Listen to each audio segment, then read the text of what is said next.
حقوقو له پوهنځي فارغ د غزوان حبیب الله جبارخیل نومیږي د په لومړي ځل د هیواد په کچه د سایتامي په نوم داسې یو اپلیکیشن جوړ کړی چې پر مټ به یې ناروغ لرونکي په دې وتوانیږي چې د ناروغۍ اړوند ډاکټر معلوم کړي.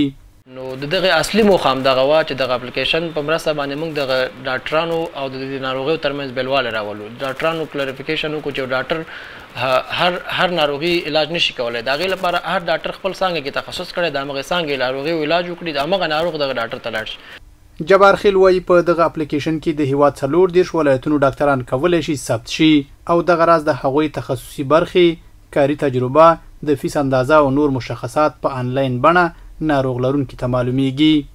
ډاکټر لپاره شرایط په نظر کې نیولي دي چې هغه د وزارت سایتامي څخه دوی یو سند ولري، که په هغه د مالج سند ولري، که تخصص وي د تخصص سند ولري، همدارنګه د ایگزیټ اگزام کارت ولري، د معاینهخانې جواز ولري یا د معاینهخانې ورته حکومت اجازه ورکړي چې ته معاینهخانه فعاله کړي. نوموړی زیاتوي د دې اپلیکیشن پر مټ د ډیری هغو ډاکټرانو تصفیه هم کیږي کوم چې تخصص په یوه برخه کې لري او ځان د بیلابیلو ناروغیو معالج بولي. ډاکټر رستم شاه چې په دې اپلیکیشن کې ځان ثبت کړی وایي دغه اپلیکیشن ډاکټرانو ته هم ډیره ګټه لري او په خبره باید ټول روغتیا پالان پکې ځان ثبت کړي. په دغه اپلیکیشن کې ما ځان رجسټر کړی دی.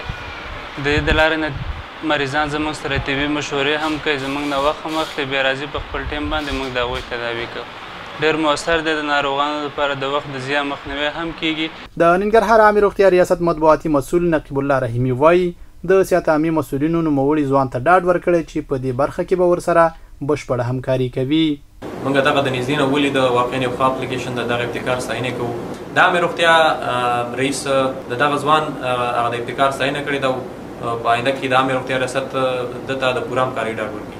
د اپلیکیشن جوړونکي په خبره دغه اپلیکیشن اوس لپاره د 1 میلیون روغتیا پالانو د ثبت ظرفیت لري او په وینا یې وخت سره کولی شي ظرفیت نور هم زیات کړي.